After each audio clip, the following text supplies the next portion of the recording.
Sadhu, sadhu, sadhu.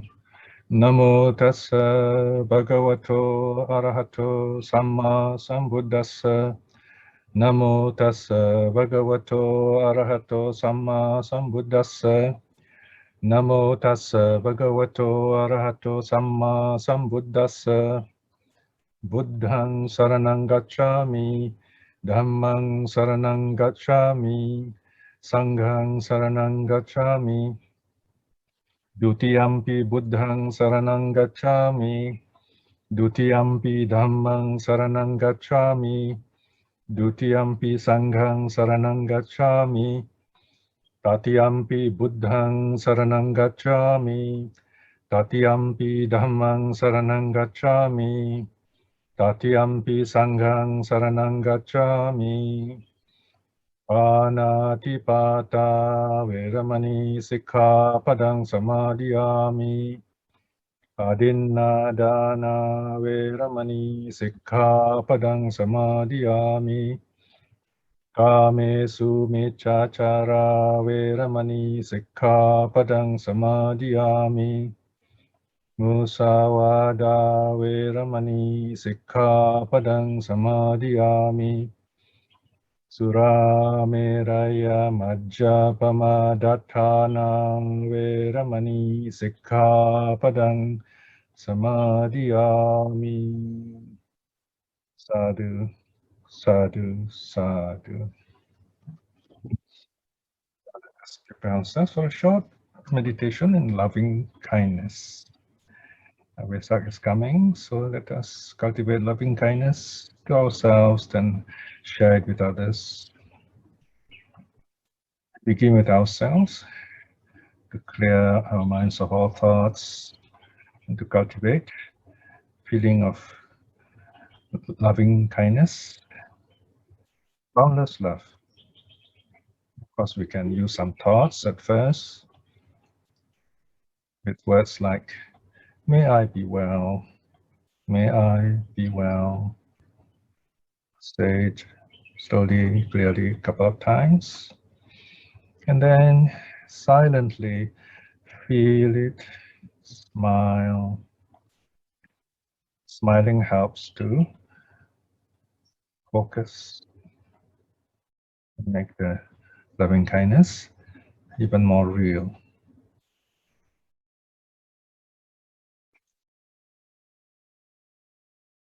May I be happy, may I be happy.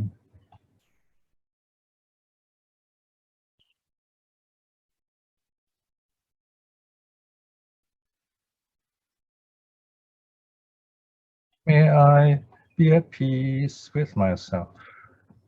May I be at peace with myself.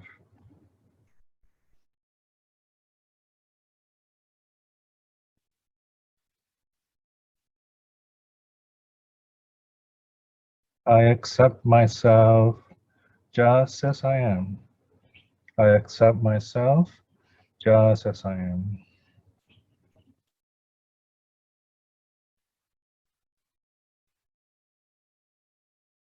Just choose 1, 2, or 3 sentences is enough. Just repeat them. When you feel the joy and peace, then just silently feel those wonderful feelings.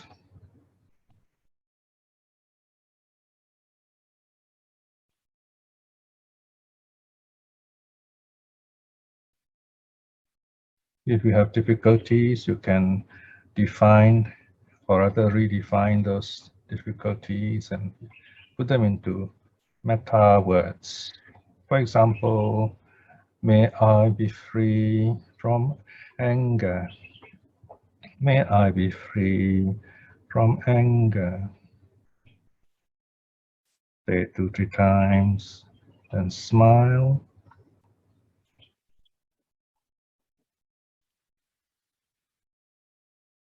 May I be free from fear. May I be free from fear.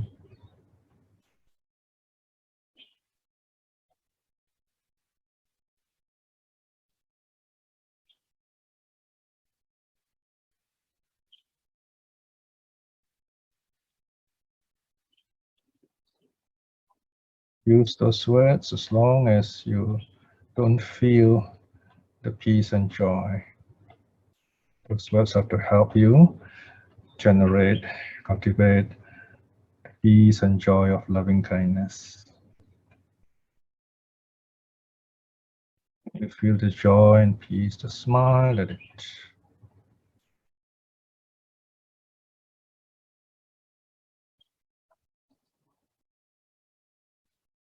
Now in the second stage, direct your loving kindness to your best friend, to someone who is very kind, the kindest person you know, is always there for you. Someone still living, still alive, a relative, a friend, or a teacher. Picture this person sitting before you, smiling, or sitting beside you, smiling. If you can visualize the person, use the name. Just mention the name. Tell this person as if you're talking to him or her directly. May you be well. May you be well. And then silently send out those feelings.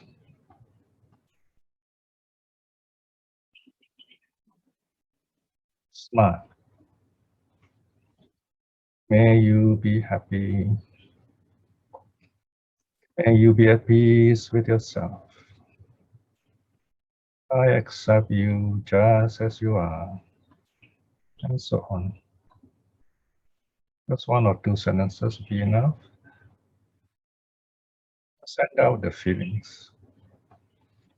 Smile.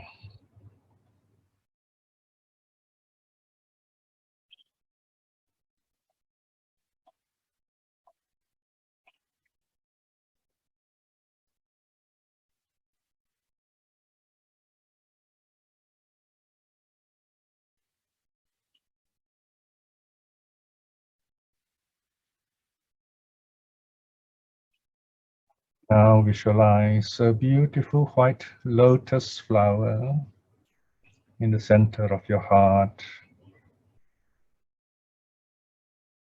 This lotus flower represents your loving kindness. And this lotus is very bright, radiating light, like the sun, brighter than the sun.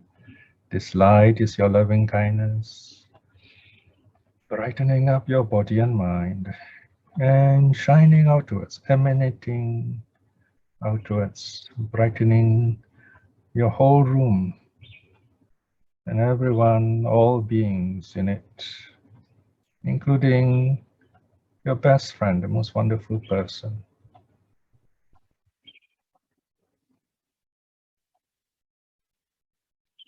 This is the time that I'm also sending my loving kindness to you.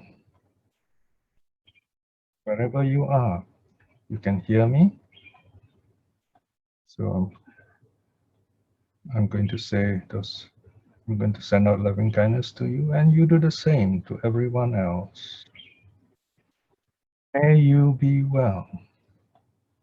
May you be well.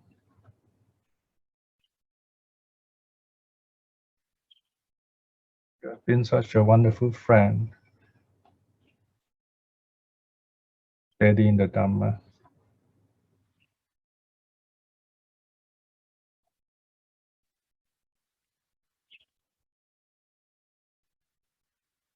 May you be happy.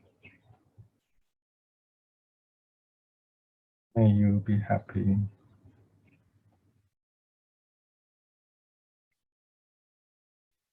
Say those words, smile.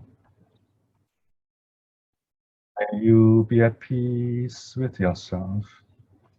May you be at peace with yourself.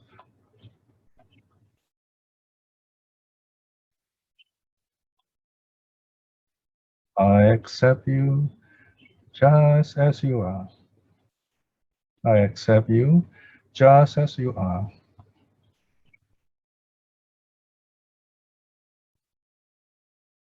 Send out your loving kindness to everyone in this network of students, in friends.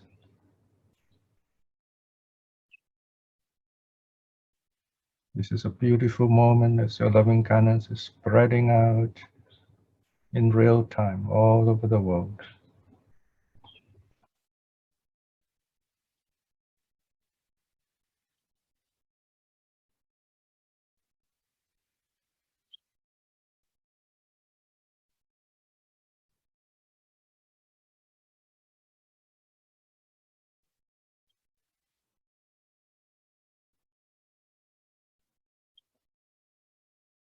Now, if you're ready, send out your loving kindness to your loved ones, family, friends, neighbors, people you know, people you work with. Anyone who comes to mind, just wish them well and happy, progressing from those nearer to you and gradually those farther away.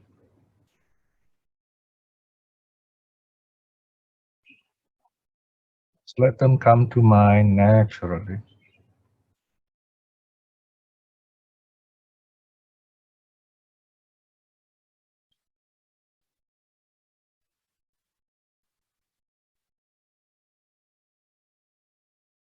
Smile.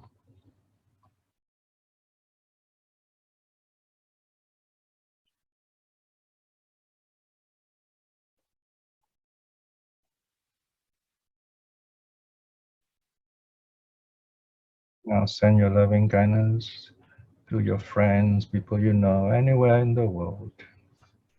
Picture them and send them your loving kindness as if talking to them.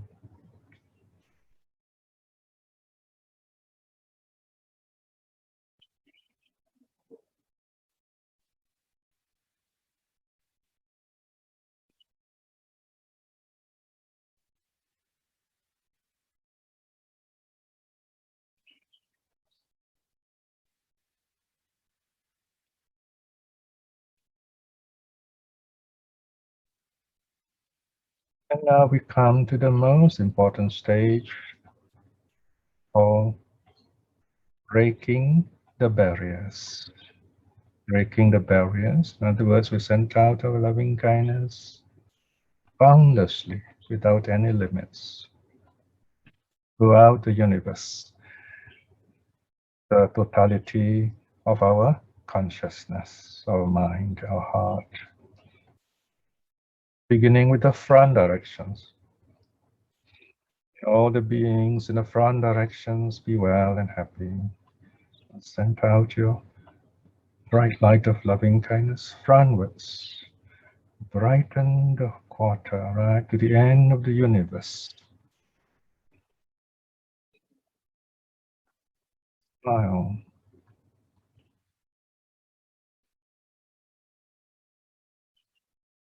May all the beings in the directions to the right be well and happy. Shine the bright light of your loving kindness in the right quarter.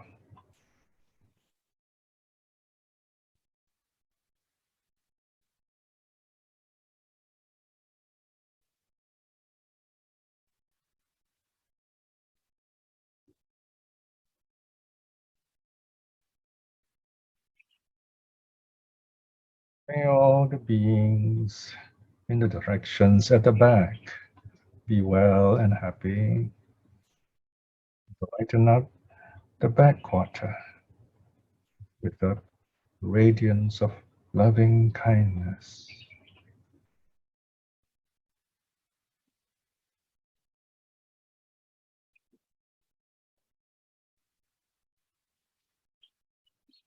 May all the beings in the directions to the left be well and happy. And brighten up the left quarter with the light of your loving kindness. Smile.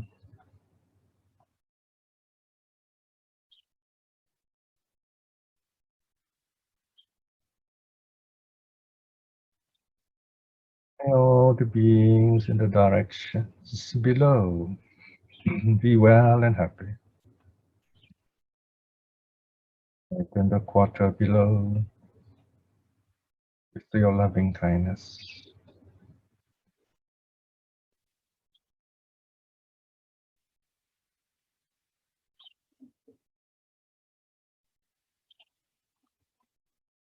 May all the beings in the directions above be well and happy. Send out the brightness of your loving kindness above. Smile.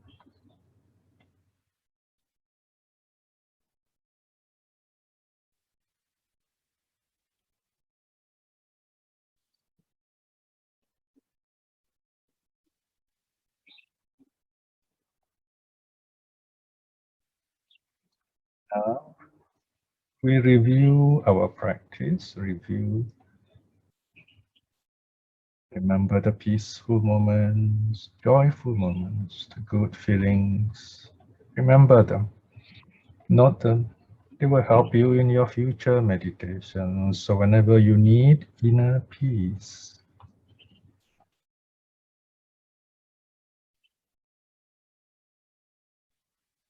also note any difficulties so that in the future you're better prepared to overcome distractions and so on. So that's how we review our practice.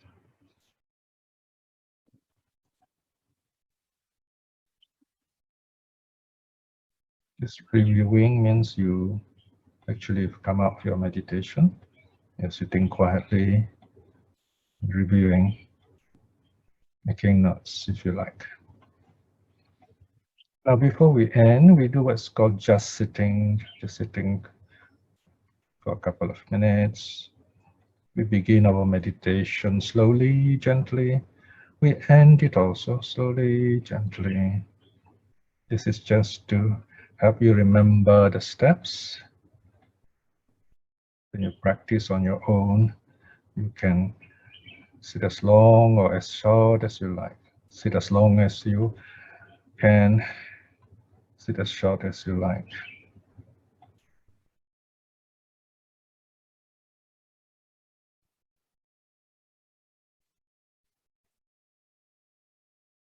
All right, you may open your eyes now.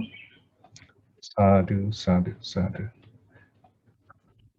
Let's go on with our study now. Yeah.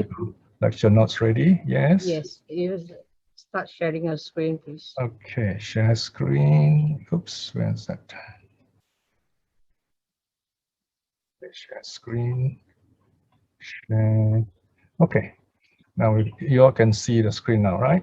Yes, yes. Okay, right. So today, this is a special sort of Vesak talk because Vesak is on Wednesday. So we kind of, let's be extra focused and try to make this talk interesting, engaging, useful for you, connected with the Dhamma. So today's topic, of course, is Sanya, perception. We are studying this in-depth study of the 5 aggregates, which are very important in early Buddhism. So by the end of this study, hopefully you have a very good idea, very interesting idea of perception, right? Perception is a very important, very broad aspect of our conscious life, right?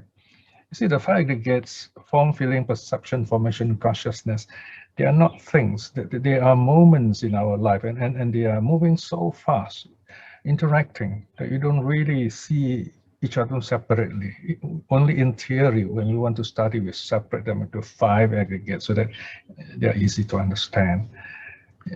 It's just like your breath. Your breath comes in, comes out, but we are the ones who note it and count it and so on. So always remember this arrangement. So in other words, when we look at reality, there are different ways of looking at it. So the ancient Indians, ancient philosophers, they have what I call the four truth alternatives. In other words, there are four ways of talking about things out there, about the truth or even about reality. Okay, so the first way is you can say something, it is A. A here means something exists, right? For example, we can say something is red. Okay, something is red in color. Then we can also say something is not A. So A here, not red, for example. So if it is blue, in other words, not red, so it's blue. So that's the way we talk. Okay.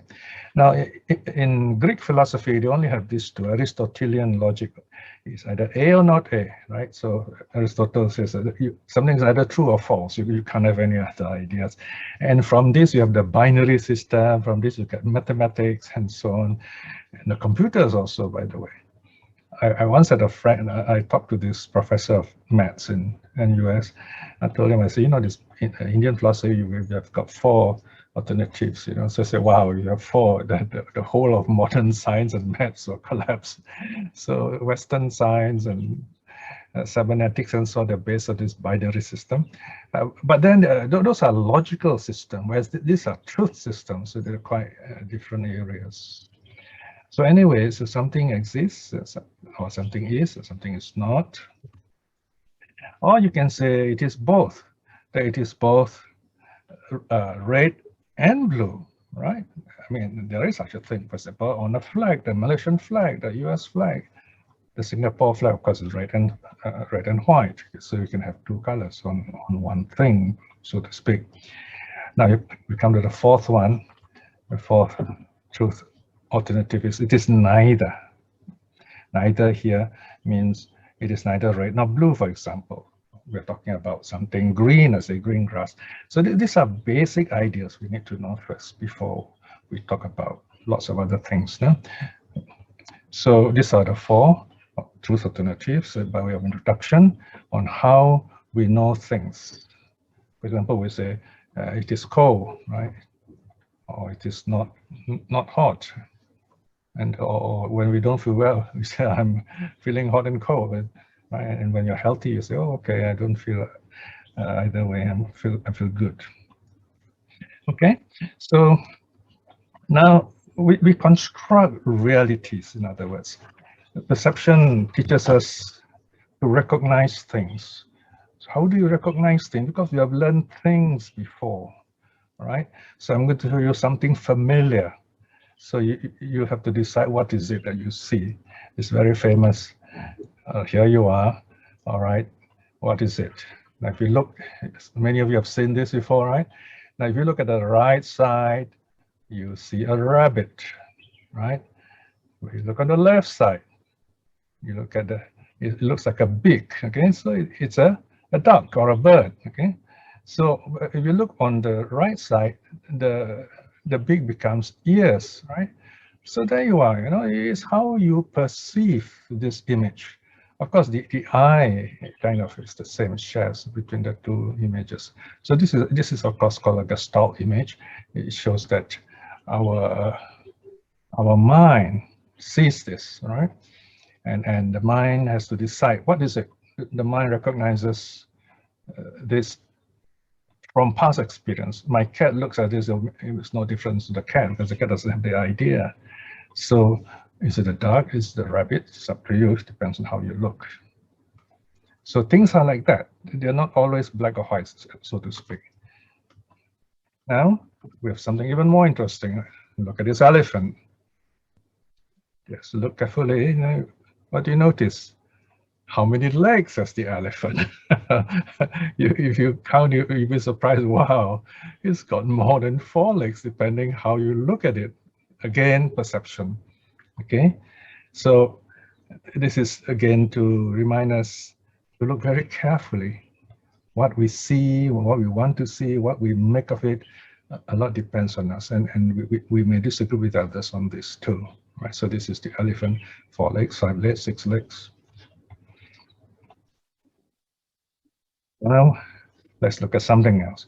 Okay, just now there was the stock images. Now we have something. We look at a triangle now. Okay, just look at this. Now this is amazing because the reality is there's no triangle there. You only see like three Pac-Man, you know, aligned together, and their mouths are arranged in such a way your mind projects a triangle. Your mind completes this image, right? So this is your perception. You know what a triangle is, so you project this triangle onto that image. Now this is called a Kaniza triangle, and is the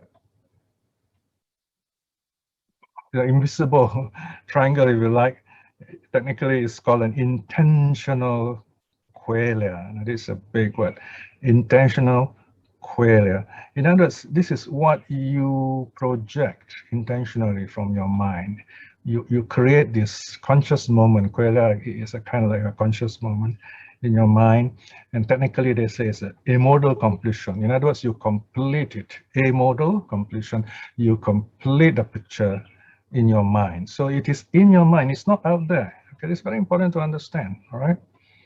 It's just like when you think of a frog or a potato. The frog or potato, in this case, is not in your mind, it's out there. But the image, the word frog, potato is in your mind. You create the idea and you recognize what they are. So it's mind-made in that sense, okay? And this is only the beginning, okay? This is going to get even more interesting after this. So now you see, this is the actual triangle. So in this case, you can see the triangle. This is a triangle we are used to, and this is called sensory qualia, because this one is your senses read the lines and we say, oh yes, I know this is a triangle. So this qualia is a big thing which the scientists, mind scientists are talking about. Some say qualia exist, some say qualia does not exist.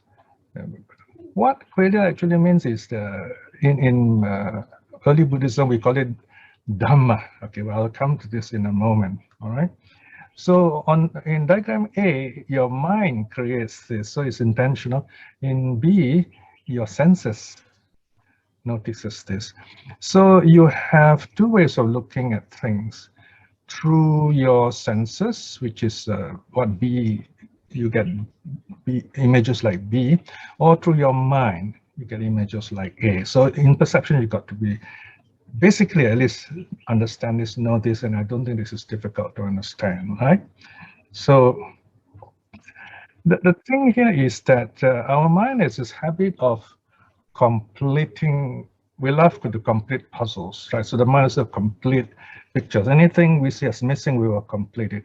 For example, when you look at the sunset, and you notice the sun going down, and it's only half the sun. You see a bit of the sun at the horizon, but you know the sun is round, and you can, in your mind, you know it is round, full circle.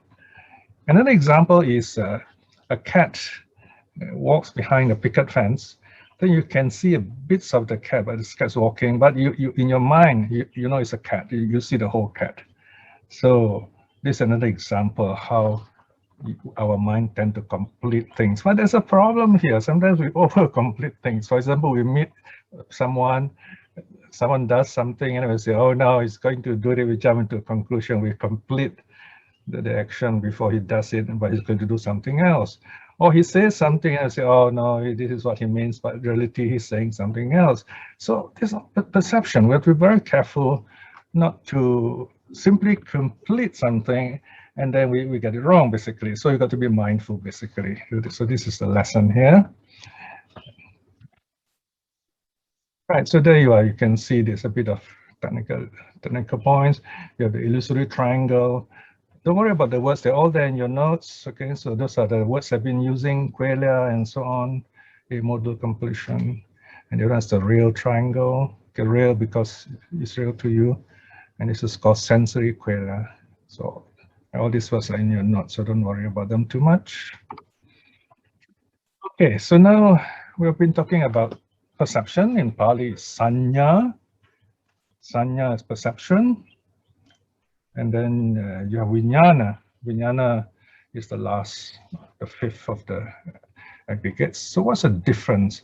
Now, first of all, you can see nya in both these words. So we nya, and then the na at the end, and then sanya, okay? So this nya is a root meaning to know, all right? So different ways of knowing. So in the case of vijnana, the verb is vijanati. Vijanati is the verb, vijnana is the noun. So if you look at both these verbs and the nouns, you have the prefix we. Now, in Indian language, including Pali, you don't have the v, you don't have the v sound. It is w. It's like w. You don't have w in Pali and Sanskrit. We use a v. It's more convenient.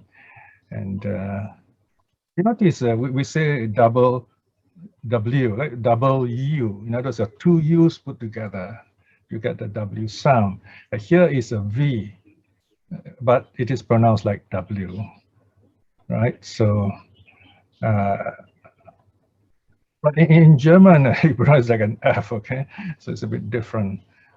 So, but anyway, it's pronounced as we, meaning apart. So prefixes have their own basic sense. It means apart, asunder. Now in English or other Latin, it is very close to by. Now we do use we also in English. For example, we say vivisection. That means to cut something up. Right, so you have a double prefix there, vivisection. Then you have bicycle. So normally the V can also become B, because they come from the same source of sound, that is the lips, according to grammarians. So bi here means two or apart. So you got bicycle, two wheels, any word with bi, okay?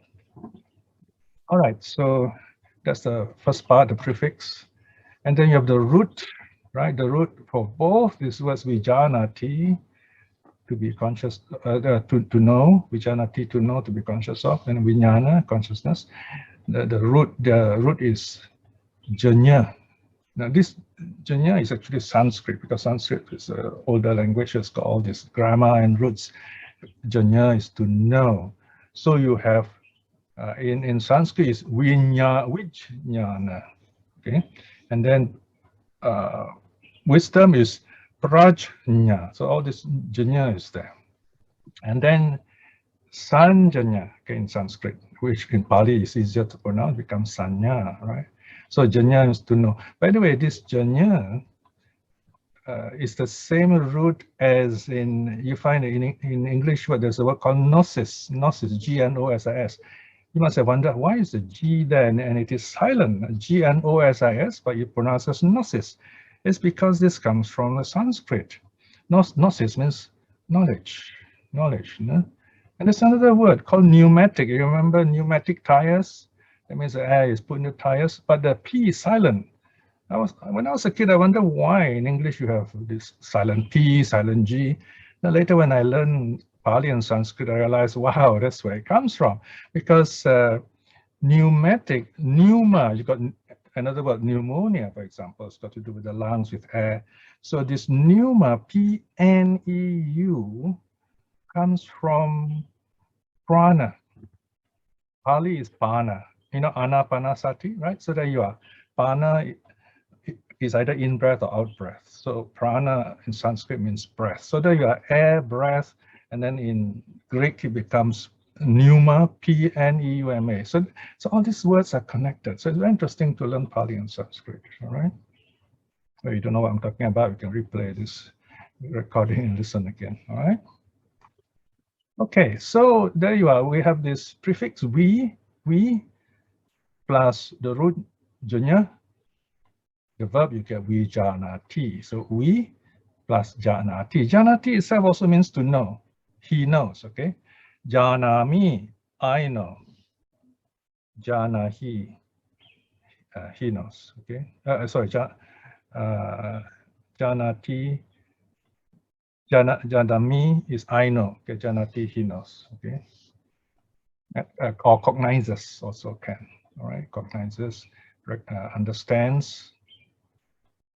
So these are different ways of translating this Vijnanati.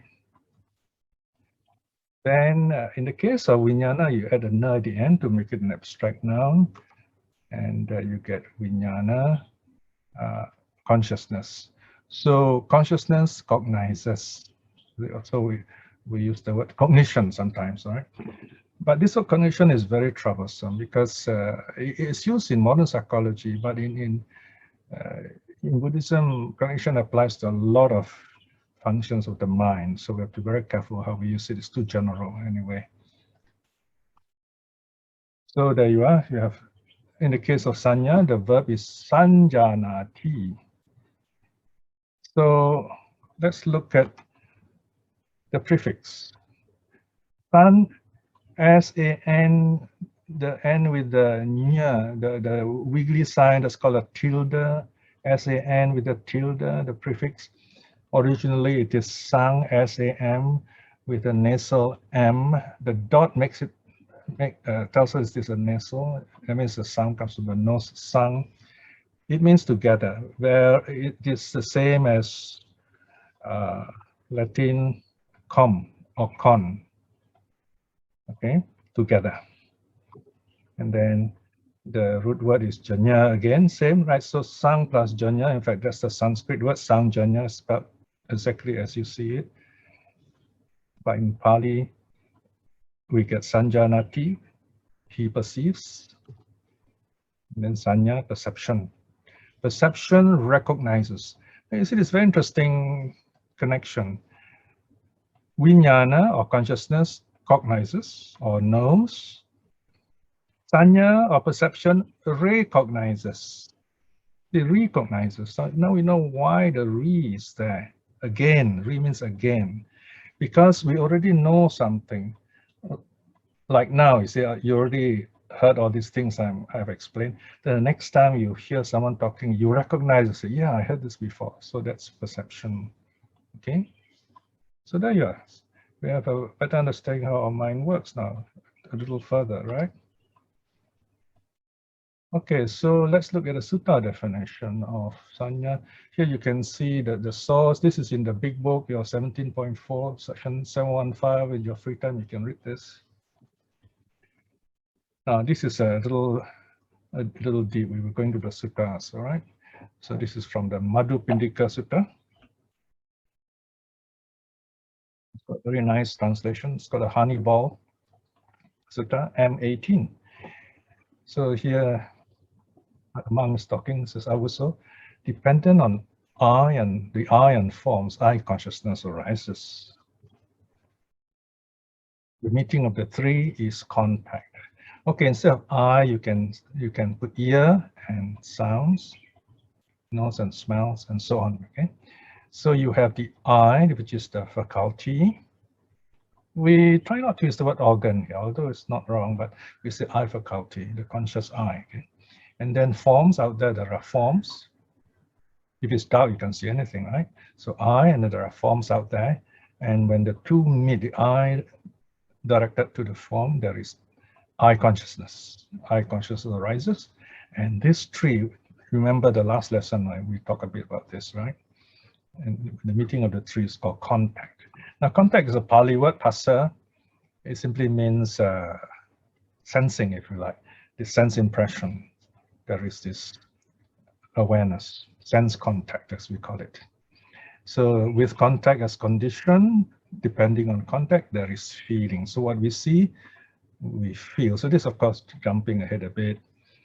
When we see something, because of a perception, we say, oh, I've seen this before and it was nice, so now I like it.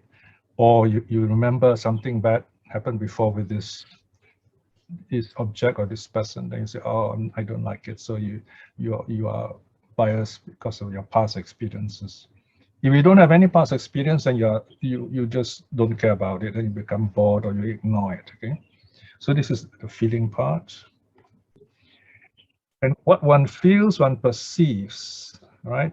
So actually, perceiving and feeling, they kind of go together. So you recognize this. Okay, you say, okay, I've seen this in the past, so it was nice, so I like it now, and so on. So this is how they're connected. And what you perceive, what you recognize, because remember, this is going on all the time. It's not just a moment, it's on and on and on, moments, many moments, not just one moment of perception, of feeling, of contact. You go in a very quick cycle. So what you perceive, you think about this or this and that, all sorts of thoughts in your mind. And this, so many thoughts.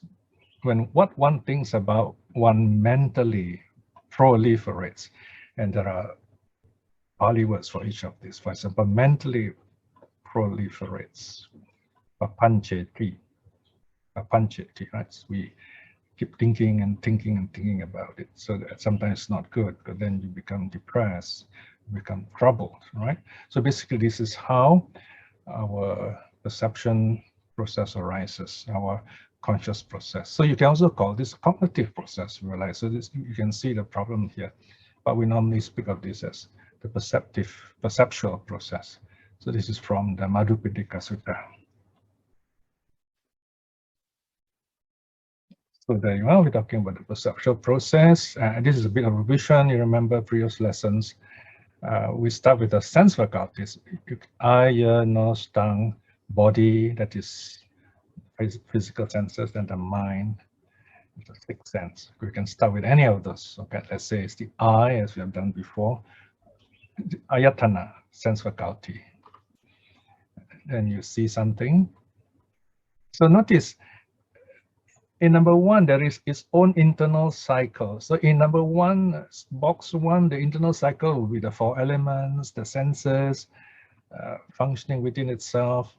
And then box two, sense contact, you have the triangle, remember? The sense faculty, there's the object, and then contact. It's called phassa. Then there is this, the eye, object, attention, or contact. Then there is this experience of seeing. It's called phassa. And then from there, feeling arises. At first, you can call it sensation if you like. So there is, like, if you're mindful, you're meditating, you just say, okay, this nice feeling, but that's it. I'm not going to think more about it. So it just stays there. This is a painful feeling, negative feeling. It's just a feeling. I'm going to leave it there. It doesn't trouble you. Okay.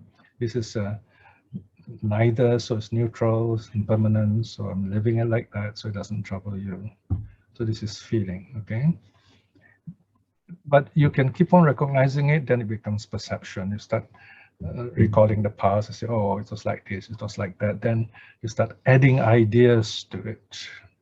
Some people translate sanya as ideation, but it's a bit limiting. Okay, so that is box four. Perception has got its own cycle of things going on in its own process. And then you have thinking with vitakka. Okay. So thinking is kind of, you're already putting things yourself together in your mind. And when you think a lot, it's called mental proliferation, papancha.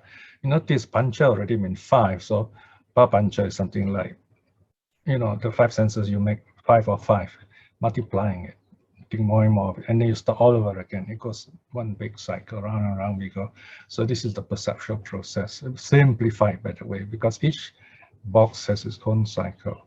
You can look up the details in 812, okay? ST 17.4, section 812.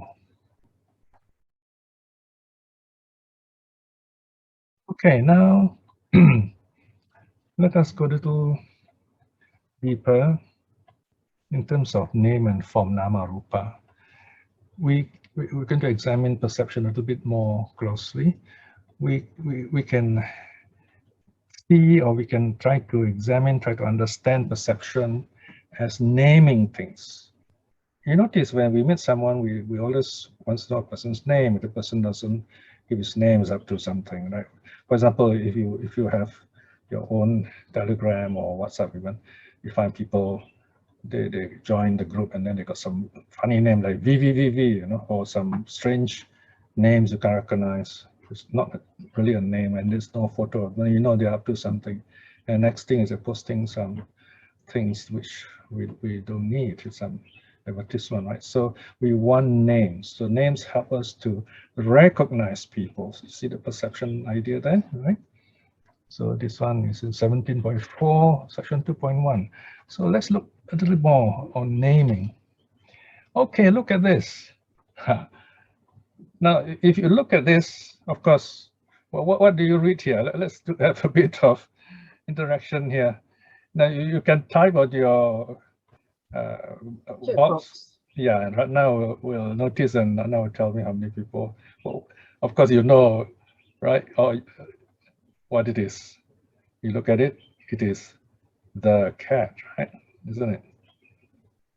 But look at the middle letter of both words. They're actually H. Yeah, you know it's H. You recognize it's H. But your mind is adaptable. When you look from here, from where you are, in the context of the first letter, you say, oh, okay, it is the, because TAE won't make sense there. You see? So your mind is really clever. See? Your mind knows enough. Because why? You already learned the word the before. You recognize the. See? And in the second word, you know at once it is cat, because it cannot, CHT doesn't make sense. There's no vowel. See? So you say, oh, okay, it is second word is cat. Huh? All right.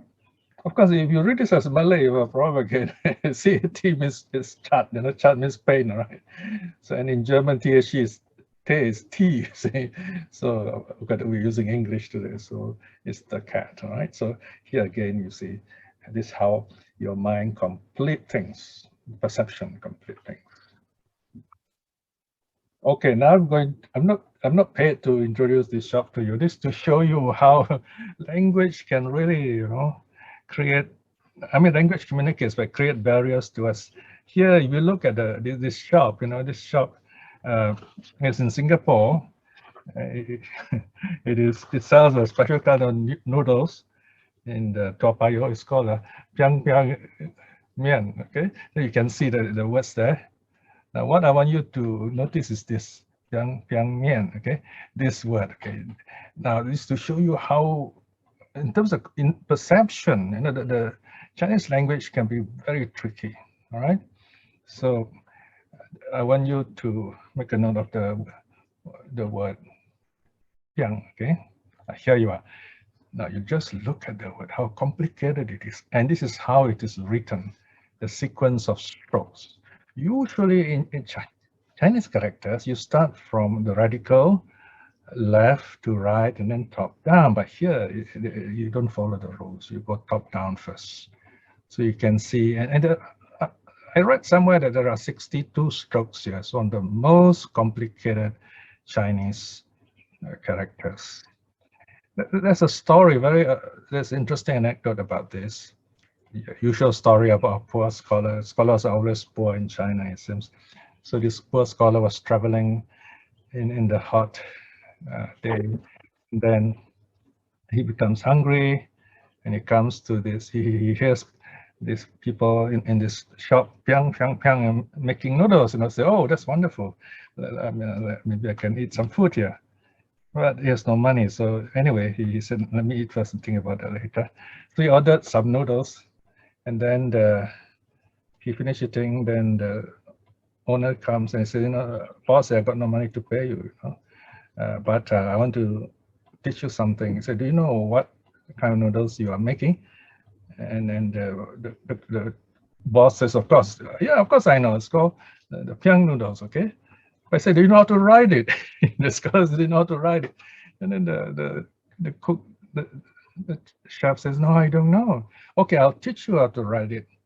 All right, so he teaches him to write all the 62 strokes, you know, and this poor cook doesn't know how to do it. They say, wow, it's too many. I don't know what to do. I say, okay, I'll teach you. So I don't have to pay for your noodles.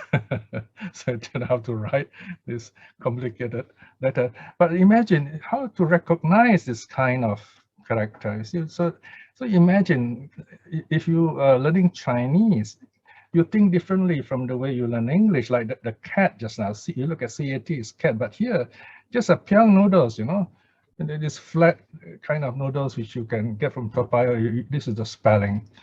So you can imagine in Chinese culture, you don't have like the kind of philosophy that the Greeks have, because the Greek language, like English, the agglutinative, you spell words together. So it's more flexible. You can think in different ways. Whereas the Chinese was a pictorial. You tend to fix your idea. So this is one of the problems. Okay. Okay. So in other words, when you spell words the way the Sanskrit, the Pali, the Indo-Aryan languages, the agglutinative languages where they use letters, there is this benefit of polysemy. Of course, in Chinese, you have polysemy too, but they work a bit differently, okay? So now we look at, in Pali especially, how sometimes a word may have more than one meaning, okay? Now here, I want you to look at this. Start with English first. This looks strange, right? But after a while, look at it. Okay, let's have some interaction again. Anybody want to read this? Please put up your hand. Can you read this? And just unmute yourself and then just read this. Anyone? Well, I just said it for you. Okay, somebody got the answer there. Okay, very good. Who is it? Okay, Jia Ming Seng say, can you easily read this? Right, very good. So you see, although, I mean, you have seen this before in the papers, you see. Although the words are mixed up, we are familiar, we know them. So although they're mixed up, why do we know them? It's because of the context. If you take the word by itself, it's difficult. So context is very important. When you read the whole sentence, you get it. So when we do Pali translation, context also is very important, all right? Now there's another sentence that follows this. There you are. Okay, so who can read this?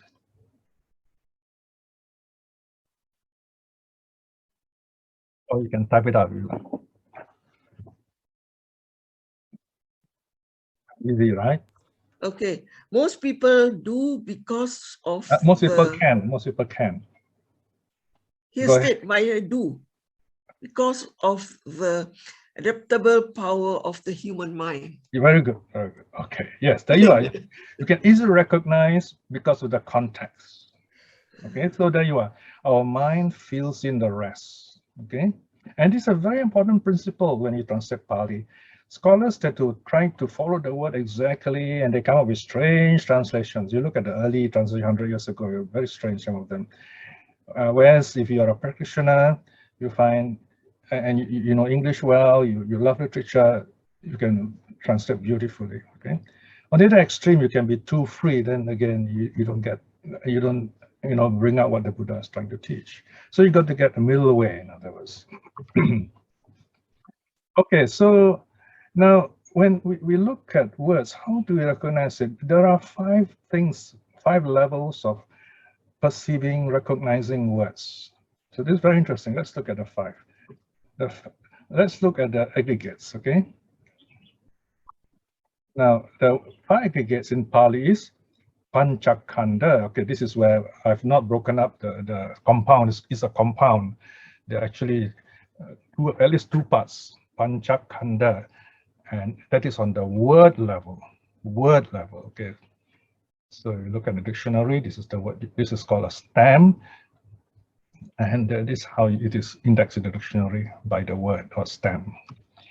Now, if I were to break it up into morpheme, into phrases, if you like, pancha is made up of pancha, meaning 5, kanda, which is aggregates. Okay. Notice here, kanda actually is singular, but we read as plural, kanda. So it's called a stem. Okay. Stem is the spelling you use when you index it in a dictionary, in other words. Otherwise, kanda, you have a ending long R with a macron over the line over it, right? So this is called a morpheme. And then you break it up further into syllables. Panchakanda. Notice there's a K also after chak, C-A-K. So in other words, you take a pencil, you divide the syllables. Now this is very important because in Pali poetry, you need to break up the words into syllables, into long and short, or In Pali prosody, we say light and heavy, lahu and garu. Garu means heavy, lahu is light. So if it is more than one syllable, two syllables, it's either one or two syllables anyway. One syllable is light, two syllables is heavy. It's like music, long, short. So pan is is regarded as two syllables, two counts. Pan is long, chak is long, kan also is long, the is an open vowel, the is short. Okay, so long, long, long, short. So this by syllable, especially in poetry, you need to scan the poetry, right? So anyway, this is the way we break up words into their component parts, syllable. You can go further, you can break it out even more into grapheme. Okay, so if you break up further into grapheme, you have pan plus ch, and then you have the infix, k, added in, because the ch ending is a vowel, and then on the other side, kan is a k. So in Pali, they add another k to help us know how it is spelled. So pan is pronounced as panchak.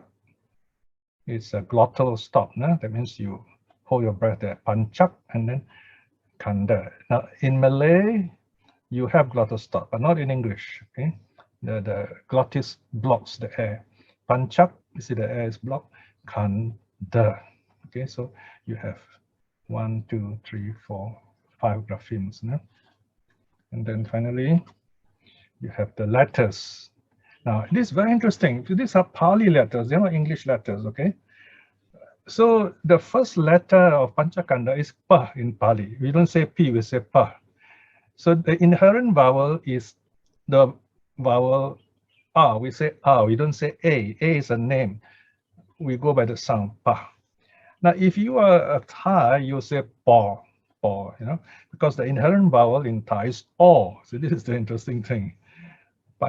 So P, or in English is P, but Pali we say Pa. And then the second letter is Nya, we say Nya, all right? And we go by the sound. And then the third letter is Ch. Now I'm going to have a problem with K. So we just say K, K. But it's very important to say K, it's light, okay? Because the next one, the next letter is Ka, K-H-A, you see, this one, is Ka. In fact, this K you can't pronounce, there's no vowel, you know, if you try that, you know, but we just put inherent vowels so that we can pronounce. So vowels give sound to syllables. Vowels, a vowel gives sounds to syllables. And here you have K, all right, K-H. It is important to pronounce the H, it's called a plosive. Now this is one letter, by the way, it's called a ligature. In English, it's a ligature. We don't have K in English, so we have to, it took that about, I think about 100 years not to come up with the system. KH is one letter, right? And then N, we say, next one is N. We don't say N, we say N, okay? And then D. So there you put all this together, you get Panchakanda. Right? So this to show how words are broken up into their parts. And what we see also can be broken up into parts, in other words. When you do your breath meditation, your breath comes in, goes out, that's the easy part. But then later as your breath slows down, you begin to notice there's a beginning, there's a middle, very spacious, very peaceful, and then ending, right? Beginning, middle, end, like that. So there are 3 parts. And if you go deeper, you begin to notice even more the profound peace, because the breath kind of slows down and you don't see any more parts after that. Okay, let's take a short break, and then I will come back for the second half of this talk. Okay, let us continue. All right, so now I was talking about Chinese just now because we have to recognize words when we translate. So you can imagine how difficult it is to recognize Chinese words. So when Buddhism reached China, there are lots of translation difficulties and so on. So you can see the nature of the language has its challenges. Okay? So now in Chinese, the word for aggregates, 5 aggregate is wu yin, yin, 5. The first character is 5, and then so second one is aggregate. So you see it's pictorial here, one little blob of characters here, aggregate, whereas in English we write it out, you know. Now, the interesting point is earlier on in the 18th century, during the time of the Emperor Kangxi, it is written in this way. So you can see this character here is different. Okay, so what is the difference here? So we will find out in a moment, all right? So now let's analyze this word in Chinese for yin, that is aggregate. Now, in Chinese, this word can mean accumulate, collect, gather, store, contain. It can mean hot, it can mean profound, or it can refer to something called cause, ham. So the Chinese chose this character to represent, to translate aggregate, okay? Anda, if you like. And so now there are components of this word. So you can see the two characters here, the modern version and the old Kangxi version. So at the top here, this is the radical. The radical is the, like, it gives a key idea. It is Zhao. Okay, this is grass. No? So that's grass radical. And then it's got this on the side here. You have this silk, okay? Silk, okay? It's a spelling, so don't ask me why they choose this. Now this character, you have to be careful. It's not sun. It's a broad character. So it's yue, means to say. All right. Now, so this is the middle one here. But in the Kangxi version, you have this a different character, internal character. It is jiu. Okay, it's to imprison. You notice a person inside a box, right? So imprison. Right. So it gives a very interesting idea to the idea of the aggregates in which we are imprisoned, so to speak. And then you have the bottom component, which is main or dish. So it's like, again, like a container that holds us together. So this is the way the Chinese think, and this is how they perceive their characters. All right, very different from the way we look at the word Khanda, for example, in any of the Romanized characters or even in Devanagari. All right. Now let's again look at this perception. How we recognize things, or how we rightly or wrongly recognize things. Let's look at this very interesting psychological lesson here. This is called a Necke cube, okay? Now, okay, this is, some of you have seen this. You see, okay, this is a kind of a line, wire kind of a cube. But look at this, the second way of looking at it. Now, if you look at the blue side, if you see it as front, right, you can see as front. But if you look for more than a few seconds, 3 to 5 seconds here, you stare at this carefully, and then you have an idea of peripheral idea of the whole cube. What happens?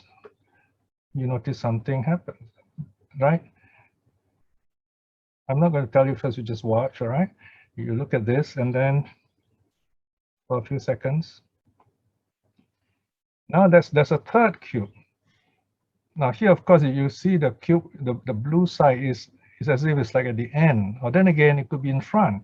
Again, you look at this corner here, you will see the cube actually moves in and out. I say the cube moves in and out, but is it happening? There's nothing happening on the screen. The moving in and out, the flipping as we call it, is occurring in your mind. So this is because our eyes cannot decide. There are 3 ways of looking at this cube. These are the 3 pictures. But just looking at either the second or third one, there are at least 2 ways of looking at it. The blue side can be in front, or it can be at the back. So what the eye tries to compensate, is to see both. But here's very interesting. The lesson here is that our perception will never put together two images, you see them separately. The image with the blue side in front or at the back. And they flip-flop, they go back and forth, all right? So this is called rivalry, vision rivalry. Now then, there's something even more amazing. This is the three-dimensional diagram of a same cube. Here is an impossible cube. Now you can see this on the screen, but you can never make one cube like this. This is the way that our eyes are tricked into seeing this. All right, it's just a drawing, but our mind creates this kind of cube-like situation. Depends on how much of it you look at. So here again, we see things differently. That's the lesson here, right? So this is called a Necke cube. It's a Frenchman. Now we come even more complicated example to show you the nature of perception, all right? Now, if you extend that cube just now, you get what is called this Penrose staircase. Now look at this staircase. It goes down, down, down. Seems to be going down all the time. But it's got no end. Is it possible, right? So it's the way it is drawn. Okay. Somewhere it's called an impossible staircase. It's got four, it's got 90 degrees turn, four of them actually. And then it forms a continuous loop. So it's like samsara. So samsara goes round and round, like this kind of endless loop, if you like. Then you have a Dutch artist, Escher, who used this idea and drew this amazing picture. Just look at this amazing picture now. Another impossible picture, but here it is drawn for us to amaze at. So in this case, you can see that the stairs are again moving clockwise. People are going down the stairs all the time, and round they go everywhere. Okay, you can in fact turn the picture any way you like. It seems to work. So this again, our perception is tricked into seeing this kind of samsaric loop going round and round, which doesn't really, it's not really there actually, but you see it. See? So we have created this idea in our mind. See? As I said, my cat cannot see this, but we can as humans because the way our mind works, our mind thinks. So this is called the ascending and descending by M.C. Escher. Actually, it's done in Dutch. It's called Klimmen en dalen. Okay, up and down. So we are looking at what's called virtual reality. It's not true reality. It's virtual reality. It's something we create, and we are conditioned by it. And in fact, you'll be surprised at how we can be conditioned. All right. And if you know the nature of conditioning, then you will not be subject to it. You'll be independent. And the word independent is very important, especially for the Strömwinner. He's not influenced by the world. Okay, so we form habits, and habits influence us, and habits come from repeated experiences. We keep on doing something, and then we get so used to it, we don't think about it, and we do it. This is where karma comes in. Okay, we always, we have been taught that karma is something there is intention. That means if we don't intend, it's not karma. So it's as if like most of our life we don't do karma. Only when we think of bad stuff, it's bad karma. It's not true. Every moment, right now, you're creating karma. As long as you are thinking, you're conscious, you're awake, you create karma through your body, speech, or mind. Even unconsciously, For example, let's say someone, a very angry parent, he's been so used to beating up the child that he's not aware of it. And worse, he thinks it's out of love, see? So although it's not conscious, it is still karma, right? So we have to be careful of the kind of habits that we cultivate. So here, this philosopher called Bertrand Russell gives us a very interesting idea, a note here. He's talking about Pavlovian conditioning. Pavlov is a Russian scientist who used a dog in his experiments. So he will ring a bell and then feed the dog. Ring the bell, feed the dog. We're now like that, repeated experience. So the dog's used to it. So he knows whenever he hears the bell, he gets fed. It's get fed. It's very happy. Then when the time is right, Pavlov rings the bell but doesn't feed the dog.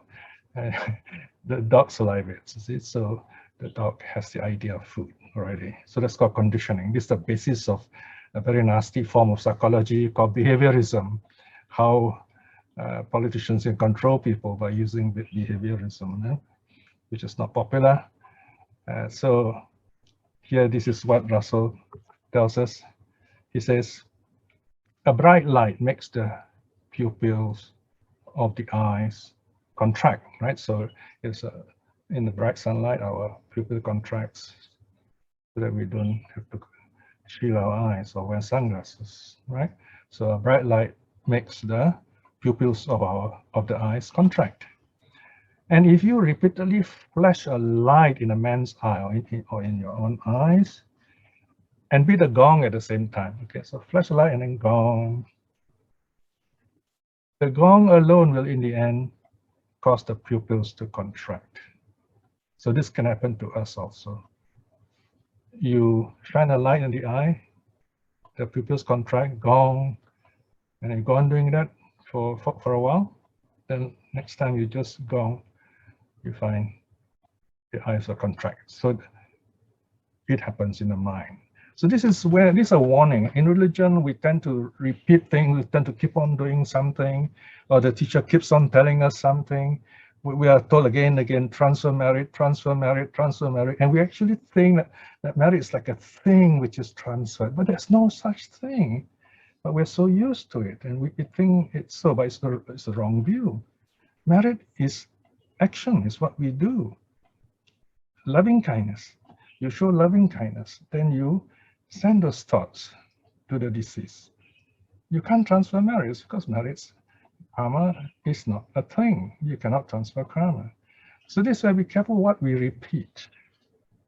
We think it is real. In fact, that's how madness is defined. If you keep on doing something wrong, something bad, in the end we think it is right. And that's end up as madness actually. So be careful of this kind of habit forming. So now let's go back to a bit of revision, Sanya and Vijnana. So Vijnana means consciousness. We speak of consciousness as cognizing, as knowing things. Vijanati is the verb, cognizes, or if you like simpler words, senses. We sense things, right? That's a verb. Sanya, perception recognizes. Sanjanati, we can translate as perceives, or a simple word we can use as names, but names is a limited sense. In certain contexts, we can use this word. We can use this translation. Now we come to something of the sutta, kind of a quite deep sutta here. Buddha talks about how name and form works in our perceptual process. All right. Mahaniddana, the great causation sutta, D15. It is said, with name and form as condition, there is contact. Notice, name and form as condition, there is contact. So this is another way of putting it. Earlier on, we said that there is the faculty, all right? Faculty here is you can take name as the faculty, say the I, okay? And then form as the object outside, okay? So name, form. The name here is what the mind perceives.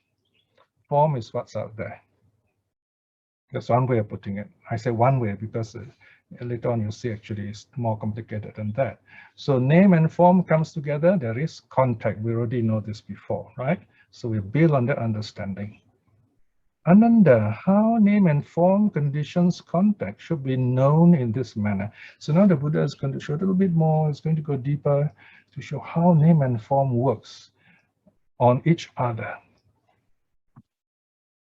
Okay, first cycle. Now, if Ananda, there were no qualities, traits, signs, and indicators through which there is a description of the mental body, then would conceptual contact manifest in a physical body? Certainly not, Bhante, Ananda replies. Okay, this is really profound, right? So I'm going to go a bit slow. Now, first of all, the Buddha says, he's using negative language, so I'm going to put in a positive language. Whatever we experience, something that we see, hear, smell, taste, or touch, the physical things especially, there are qualities, traits, signs, and indicators. These are characteristics of those things, right? Qualities, for example, here means there's something different about each of them. Okay, so these are kind of near technical terms.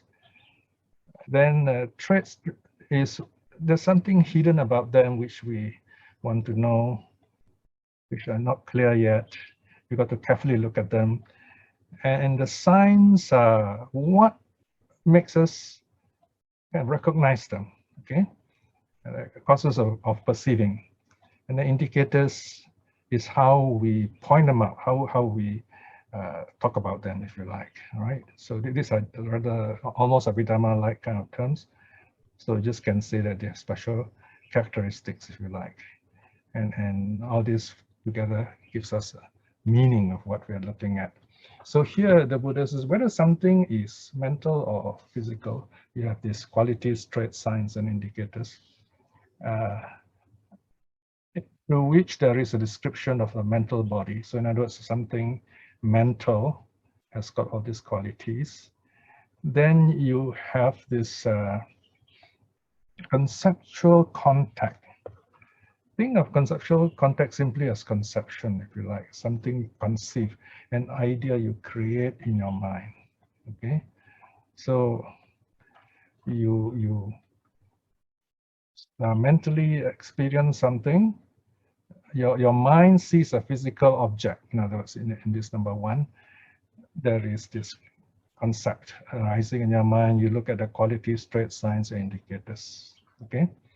Mind looks at something physical.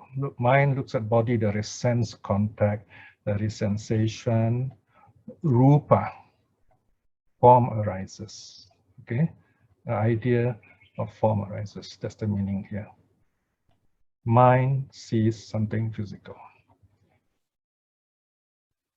Now then the Buddha continues, the top part is the same. If Ananda, there were no traits, signs, qualities, traits, signs, indicators through which there is a description of the physical body. So now, instead of mental, yeah, there is physical body.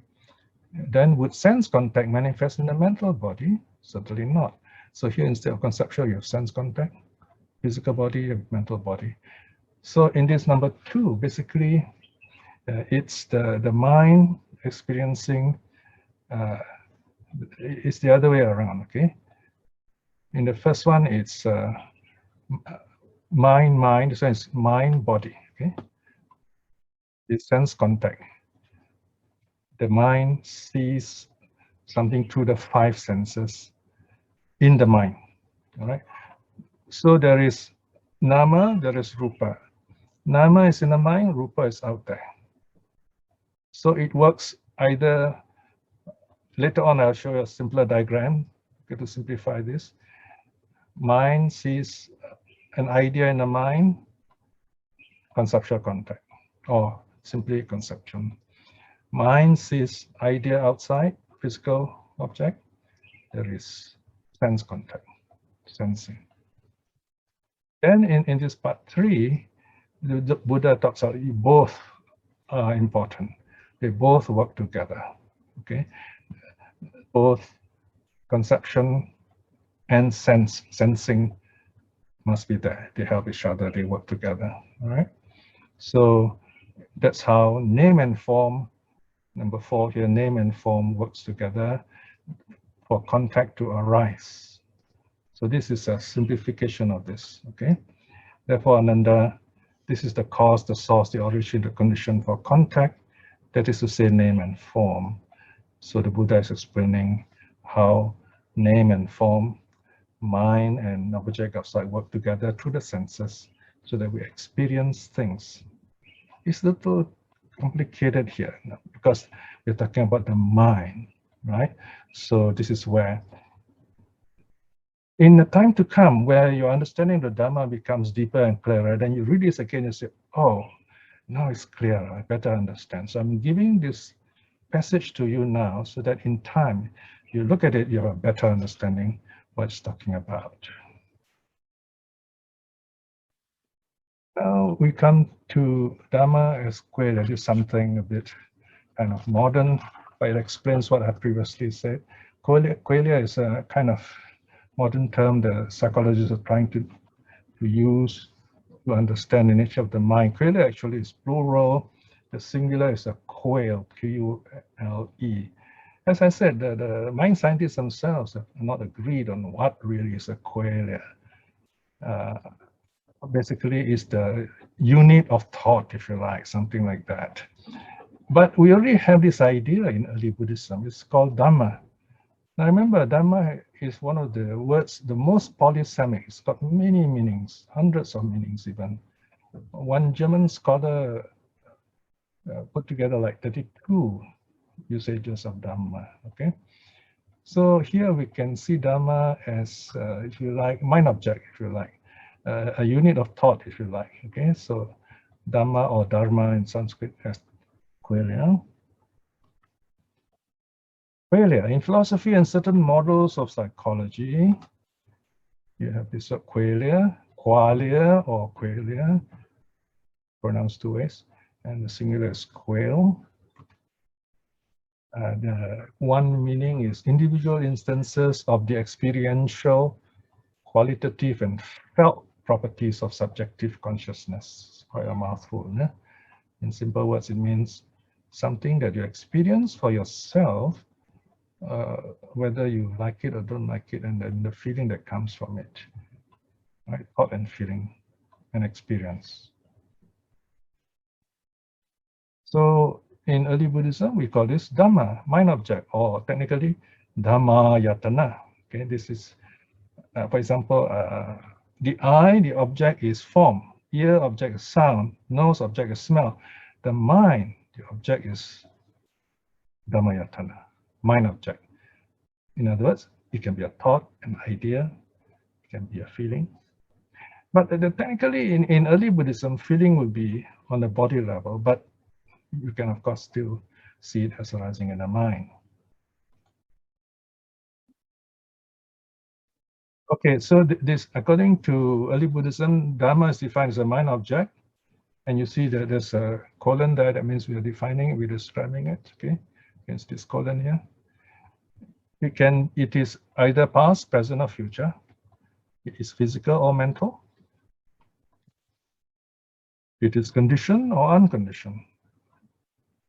Our whole universe is conditioned, but nirvana is unconditioned. In this case, you can think of nirvana as unconditioned, but that's not nirvana, by the way. It's just an idea, okay? So you have a language problem there. And it can be real or imaginary. Wow, this is quite problematic, isn't it? It might not be even real, but it is still a mind object. Most of the things we often imagine are not real, right? So that's called a qualia or Dhamma, if you like, in a limited sense. So you can read up more about qualia. There's a lot to read. It's quite a difficult topic, quite very interesting. And then you come back to Buddhism, you find it's much simpler. So let's summarize. Name and form. So there you are. So the mind sees, or the mind experiences mind objects, we say conceive or conceiving. all right? Mind objects. So, and what arises are concepts. So this is a simple way of looking at it. Mind conceives mind object, you get concepts. Then if the mind sees or experiences sense objects, physical objects of the eye, ear, nose, tongue, and body, right? We call that naming. The mind name those things. For example, you see something bright, you see something of you see red, blue, whatever, rainbow, and so on. We name it, okay? So those are sense objects, and we call them percept. So this is a perceiving, and the in a manner of speaking, a unit of perception is called a percept, an idea, if you like. So you can see quite tricky when you come to use words. We rarely use the word percept here, but here it's helpful to give us an idea what happens when we name things. When the mind looks at sense object, we always name things, otherwise we cannot recognize it, we don't know what it is. Even people, we name them. So they become percepts. They are all percepts in our minds. We create those ideas in our minds. In other words, just like those triangles and the duck and the rabbit, remember? We create those things. So don't be tricked by them. Now the other way around.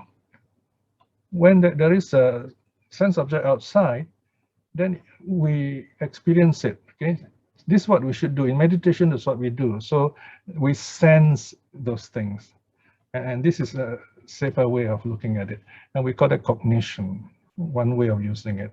So here again, you see cognition has got many senses. So it's one way, one time you can use it in a safe way, if you like.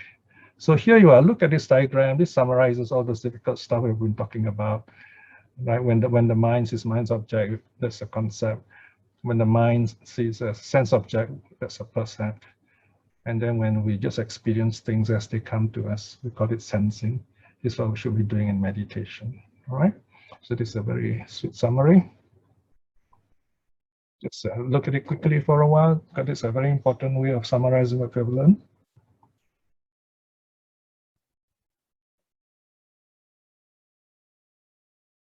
Now something light, okay? What's the meaning of all this? What is the meaning of meaning? Okay.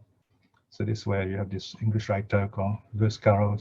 So wrote a very interesting children's book, but it's meant for adults actually. It's based on mathematics, you know, on the perplexities, oddities, illusions in mathematics. Alice Through the Looking Glass. This follows up from Alice in Wonderland. Now here you see Humpty Dumpty. So this Alice meets all kinds of characters, but in a totally different way. Here there is something called Humpty Dumpty rule. Now very often you find people quarrel because they think of words in different ways, and basically they say my way is right. But if we know Humpty Dumpty rules, then we won't quarrel. And translation also. When we translate, you find there's no one single right translation. It depends on the context, depends on what is meant, and so on. So we have to examine very carefully what's going on. So this is what Humpty Dumpty says. When I use a word, Humpty Dumpty said in a rather scornful tone, it means just what I choose it to mean, neither more nor less. So don't we do that? We all use words in the way we understand it, the way we mean it. So it's very important for us to understand what people are talking about. What do you mean by this term? We should not assume that just because they say A, it means A. It could mean something else. We perceive it wrongly, so we got to correct our perception. So this is called the Humpty Dumpty rule, all right? And there's nothing wrong in using a word in your own way, so long as you clarify to others. Now, in the classroom, especially in the university, you often hear the group professor telling you, define your terms, right? So we need to be clear about how we use the term. Only then our arguments, our paper will be clearer. So this is the Humpty Dumpty rule. We use words in our own way. So what is this own way we're talking about? How many ways are there? There are 3 ways, at least 3 dimensions of usages of words. 3 ways we use words. And so we got to notice, we got to check our perception. How is the word being used? And you see a lot of this in the suttas also. First, most commonly, we think of lexicographical meaning. It's a big word, simply means dictionary meaning. We tend to think that words are defined by the dictionary. Not so. We'll come to this again in a while. The second way is a bit more tricky, stipulative meaning. We tend to define our own words, we use words in our own way. And the third is very important, very common in the suttas, contextual meaning. What does the context tell us? What does the sutta teach us about this word? So let's look at the meanings. So lexicographical meaning means dictionary meaning. Okay, this is kind of our culture and civilization trying to preserve the words we use.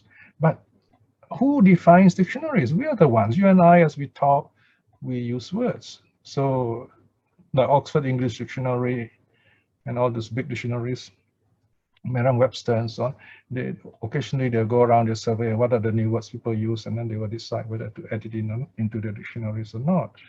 But there's only one way of using words. Schoolboys, primary school, secondary school, way of using it if you like.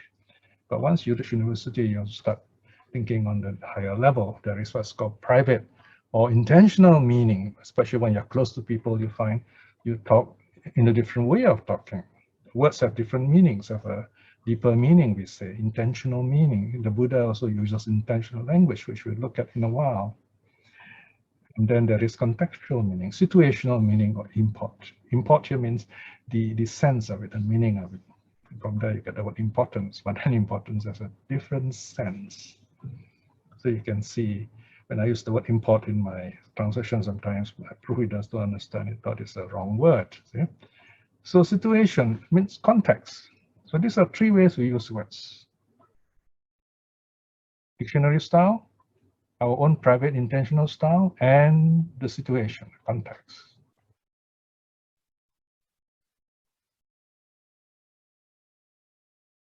By now, you already have some idea that, language is quite tricky. We see things in our own way. We perceive things in our own way. We give names to things, but what we name is not the real thing. That's the meaning. The name is not the named. Or to make it simpler, the name is not the thing named. Often you hear people say things like, the map is not the territory, like you may have heard that one. Or someone may say, the menu is not the dish, right? Things like that, all right? So here again, we have another interesting episode from Alice Through the Looking Glass. Okay, this is an excerpt, very funny excerpt. Alice could only look puzzled. She was thinking of the pudding. "You're sad, the knight, the white knight," said in an anxious tone. "Let me sing you a song to comfort you." Okay, so this is the white knight speaking. Now Alice got so worried. Alice asked, "Is it very long?" For she had heard a good deal of poetry that day, so she was tired of listening to all these crazy characters reciting poetry to her. "Is it very long?" The knight was honest. The knight said, "It's long, but very, very beautiful. Everybody that hears me sing it. Either it brings the tears into their eyes, or else," and then he stops right there in his tracks. Doesn't say anything. "Or else what?" said Alice, for the knight had made a sudden pause. "Or else it doesn't, Or else it doesn't, The name of the song, now look at this line very carefully. The name of the song is called Haddock's Eyes. Haddock is a fish, by the way. Okay, the English is this fish, haddock. It's called Haddock's Eyes. Now all these capitalization and so on are from the book, by the way, all these punctuations. The name of the song is called Haddock's Eyes.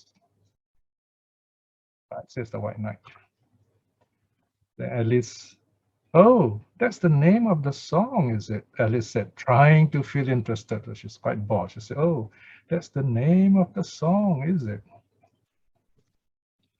Then the knight says, no, you don't understand, the knight said, looking a little vexed, a little annoyed. That's what the name is called. That's what the name is called. Okay, look at this sentence again. The name of the song is called Haddock's Eyes. Right? So this is a little game in logic which the writer is using, this Lewis Carroll is using. We think in terms of the title Haddock's Eyes. We don't think of the name. See? So here the author is trying to stress the importance of the word name.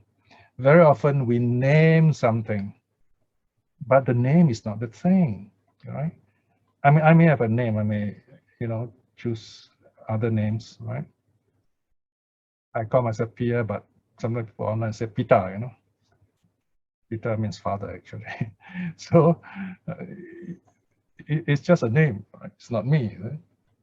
So here, the White Knight says, that's what the name is called, right? So here he's differentiating between the name and the thing. They're different. Okay, so we should not confuse it. Of course, if you don't like literature, you say, oh, what's the big deal? Nothing interesting here. But then if you know logic, this is a very interesting way of putting in a funny way that the name and the thing name are very different. We cannot assume just because something is named in this way, that is the thing. They're not necessarily the same. So we must not get caught up by names alone, in other words. We must find out what's the real thing. If you think of the name alone, it's like judging a book by the cover. Just because we have read some books, we know, oh, we know Buddhism, and then we start giving talks, and then we start running courses and so on. But we have not attained any level of experience, or not stream winning or higher. See? So it's just a name we have, but a title. That's the thing. People use titles nowadays. All kinds of big titles, academic titles, Harvardic titles, PhDs, venerable doctor, this and that. And you find these venerable doctors, they don't know much of Buddhism. They know, they've forgotten many of the things they've learned themselves, but they want a title for recognition. That means there's something missing in them, isn't it? So the name is not the thing name. So it becomes very profound when we think about it. So this is what the Buddha is teaching about non-self, right? Get rid of the self, because when you get caught up with the name, you're giving this selfhood, permanence, essence into the name, that the name is the thing. The name is the thing is the idea of self. You've got to let go of that, basically. So you can see already the depth of that idea, the teaching of non-self. Now we are coming to the end. This is the last item, actually.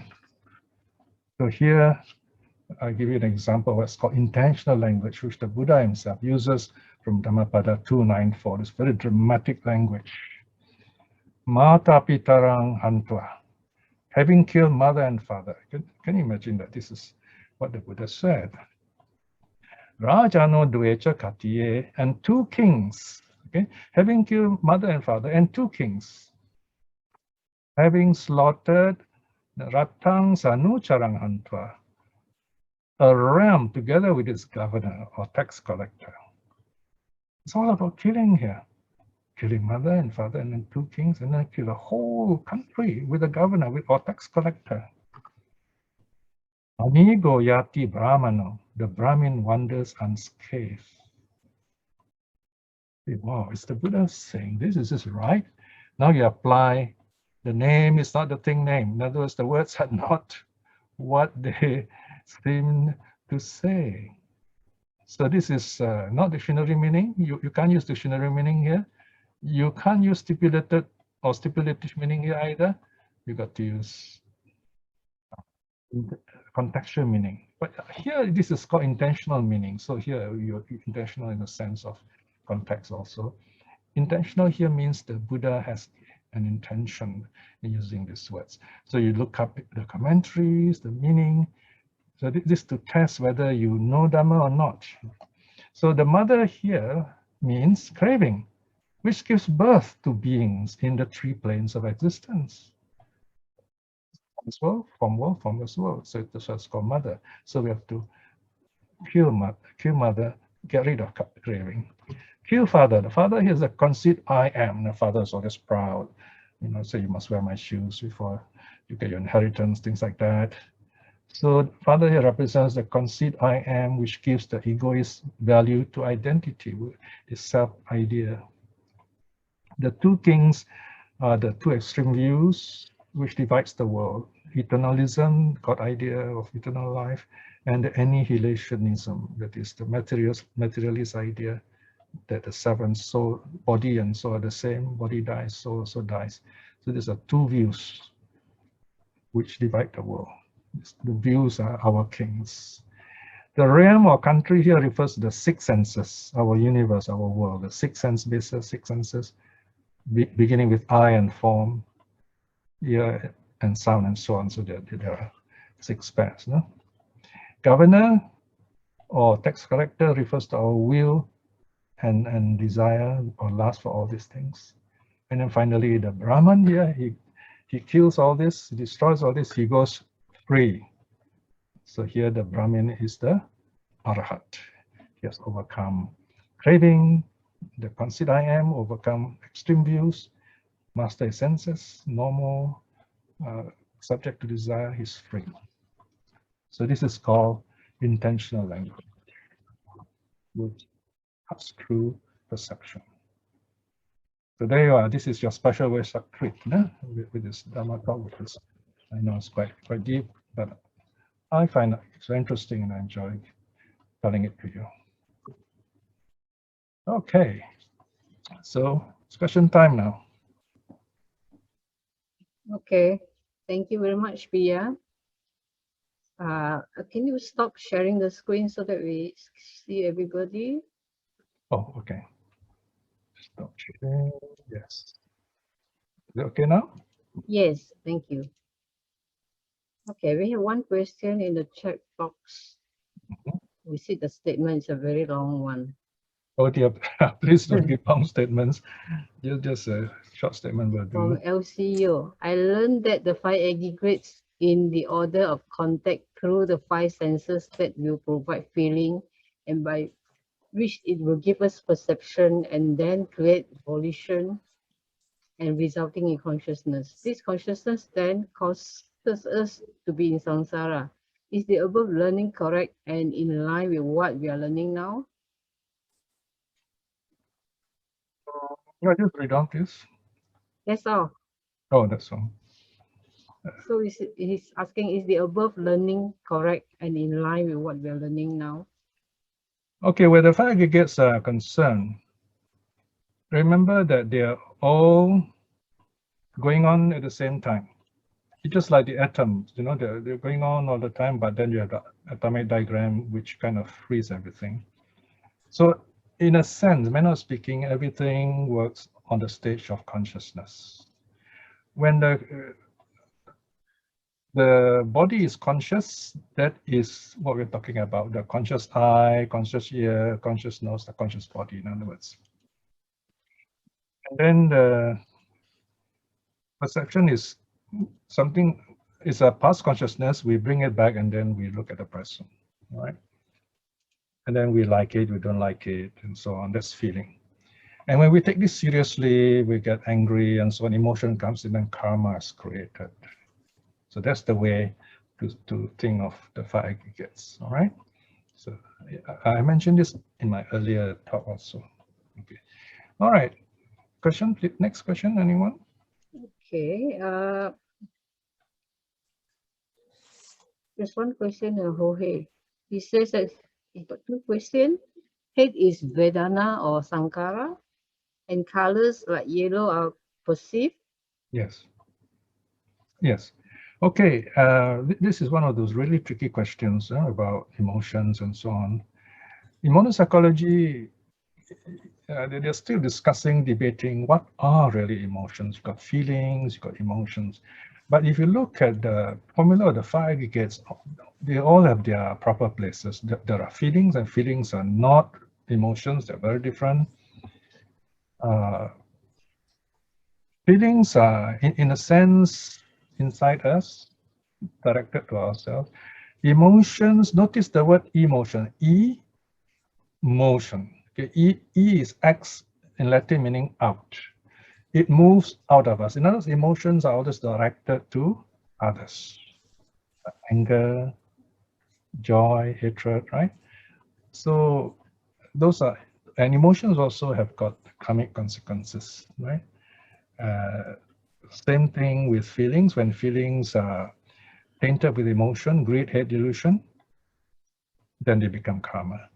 But feelings by themselves, as sensation, they don't create karma. For example, you just feel happy, you say, okay, this feeling is impermanent, I'm letting it go, like that. See? So actually it's good karma, you know, but it's not bad karma anyway, okay? So that's the difference between feeling and emotion. So I hope that's clear now, right? Okay, good. Okay, thank you, Pia. Anyone else got a question? You can raise your hands or type it in your chat box. Yeah, I've got about 8 minutes, I think. 8 minutes? Isn't it? Finish at No. 12. Hmm? Yes, correct, 8 minutes. Okay, questions? Yes, I have questions. Yes, Sister Sita. Yes, Sita.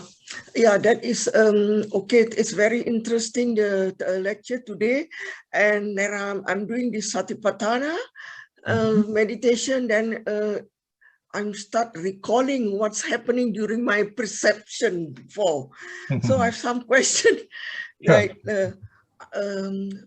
at that time, I think it was last year.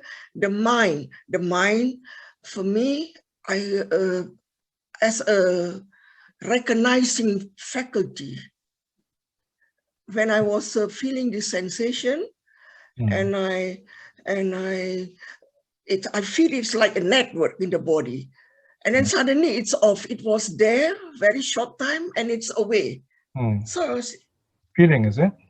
Yeah. So what's your question? The question is under this perception, seeing and knowing, but I don't see. I know. Yes. Yeah. The word know we use is a very broad sense. That is why we perceive, recognize. So your question is what to do, is it? Yeah, at the moment I didn't know. Now I know.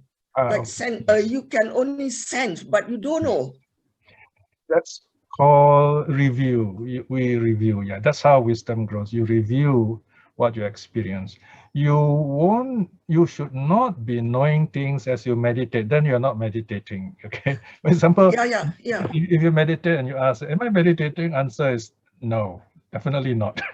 Yeah, that was mostly part end of the meditation, and then something it was during the beginning you never look for sensation. During the end of the was nearly, then suddenly there's so many things happening at the same time. Okay, let me answer this question. This happens to a lot of people who meditate, especially when you sit longer than usual and you go deeper. Remember, whatever you experience in meditation, they are mind-made, always mind-made. Your mind projected, created those things. It is experience in your mind. Always remember that the word to reflect on is mind-made, manomaya, mind-made. Don't use manomaya, by the way. You might forget the meaning. You might start thinking, oh, what does manomaya mean? Then you start thinking, say mind-made, okay? And what is mind-made is impermanent. Always reflect this, say, whatever happens in meditation, you see some big elephant in front of you, or some bright lights, or what appear like devas coming to you, mind-made, okay? At that time, just remain calm. At the end of your meditation, review, okay, what happened just now? Just all mind-made, okay? So you reflect that way. And then you find after a while, wow, you say this mind really is able to create a lot of things. Then you begin to understand what's the point of getting angry or having fear. It's all mind-made, see? right? So it helps us to see everything in perspective, in context. So remember, all that we experience in meditation is mind-made, therefore they are impermanent. And I'm experiencing this, I'm letting go. Remember, the purpose of meditation is not to experience strange things. It is to understand the nature of the mind. And the mind is strange, definitely. But to free the mind of views, free the mind of emotions. Now, it's not that we don't want emotion, we don't want to get caught up by it. When you free yourself from emotion, then you're in a better position to understand them, enjoy them. For example, I'm giving this talk, I'm enjoying it, I write reflections, I translate the suttas, and I feel joy in it. So you got to have your space to be safe, right? That's what COVID is about, space, right? Okay. So in meditation also same. After a while, you need that space from your thoughts, from your experiences. Then you look at it and say, oh, this is what's going on. That's wisdom. Okay? Yeah. And another question, when I have, that was time, not always. I experienced this mind and matter like I wrote to you. Sometimes, like I say, it comes at with such a velocity, and then it goes down. Then I was, I don't know what to do at this moment. Then I realized something. Yes. Then I didn't know, I don't do anything. I realize it, and then it goes away. This happens a bit late in your meditation, right? Yeah. So you got to ask yourself, have I gone beyond my normal limit? Now, we all have certain time limit, our best meditation. So if you go beyond that, then thought starts coming, and that means you have to end your meditation, take a break. Because if you are really doing well, when you come out your meditation, say, wow, you feel so joyful and relaxed and radiant, If there are lots of thoughts, that means you've gone over the limit of your usual timing. So more or less know the timing, and then end your meditation before that, something like that. But this one is not at home. I never has this experience. Oh, you mean it just comes when like in the retreat. Oh, okay. Yeah, same, because retreat you sit longer still, is it? So know your time limit. Okay. Switch meditation or do walking in between, for example. The moment you sense or thoughts coming in, that means you need to change your meditation, or you deal with the thoughts, reflect on the thoughts as they are, and if they can go away and then you are back to feeling calm and peaceful, that's good. If not, switch to walking, do something else, or just take a break. Maybe you're tired, just relax, Okay. Okay. Thank you so much. Yeah. Right. Thank you. Okay. Any more questions? Oh, yes. Sorry. One yes. question. But we still have at least 3 more questions. Wow. Okay. These are the last 3, them? right? Okay. Sure. Okay. Sister Gexiu, please unmute yourself. Okay. Let's Gexiu. Yeah. Yeah, thank you, Brother Pia. That was an excellent gift of Dharma for Vedati. Happy you like it. I have 3 questions. I'll just start with the first one because I've read about perception, and someone kind of classified it as direct and indirect. And I think the Sanskrit word, it says pratyaksa and aramana. I just want to understand. What's the first word? Pratyaksa. Oh, pratyaksa. Oh, okay. That one we are going into Abhidhamma already. So it's a later philosophical idea with Dhammakirti and all these people, Aramana is a commentarial term meaning object, meditation object, okay, which is not used in that way in the suttas. So they're talking about what the mind sees and what the mind experiences, basically. So it's a philosophy of perception, which is something a bit mind-boggling. It's very interesting, but I wouldn't go into it here. It's quite philosophical, as I say. And here we are more on the practical side, So we see perception as how we recognize things, and you build from there. It is much safer in terms of your meditation practice. Okay, so can you have a second question? Okay. It's not the same as direct and indirect, or what they call inference. I mean, from your sutta explanation. You can, if you like, but like I said, this would be your own interpretation. And if it helps you understand what's going on, that's fine. But sometimes, like I said, you get lost in the words, the word is not a thing. So inference means actually you see something and then you conclude, you see. Whereas recognize, you already have this idea and then it's like a template, you fit it and say, oh, this is the one, Like you look at a template and say, okay, it fits this one, And then you say, okay, this is how my reaction is going to be. You see someone in the past, he was nice, and now you see him again, you say, okay, he must be nice too, something like that. Yeah, there is inference there, but it's purely, language use. So, like I said, those are philosophical aspects, a bit difficult to discuss at this point. If you discuss with a Buddhist philosophy teacher, it'd be really interesting, really wonderful. But then it's something different from what we're talking now. Yeah, we call it scholastic. Okay. So, what's the second question? Yeah, the Mahaninda Sutta. Nidana. Mahanidana. Yeah. So Buddha was explaining regarding the dependent origination, right? That nama. Yes. Tassa. And yeah, in this context, you're explaining it in the process of perception. Yeah. So yes, name and form is part of it. Yeah. Yeah. So it's actually the same thing. Yes. Yeah. We have take a section of it. Yeah, that's what I find interesting. Sometimes then you fit into what you have learned before and say, oh, now you see the whole cycle, see? And it becomes clearer. This is what makes it interesting. Yeah, so that idea of contextual learning is very useful. Okay, what's the third question? Finish already, right?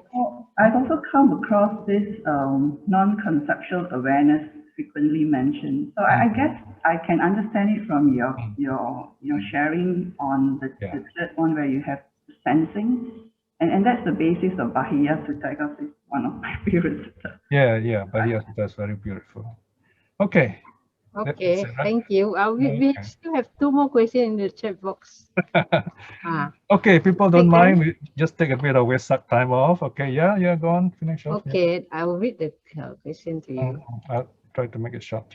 Okay, this one is from Stacy. Yeah.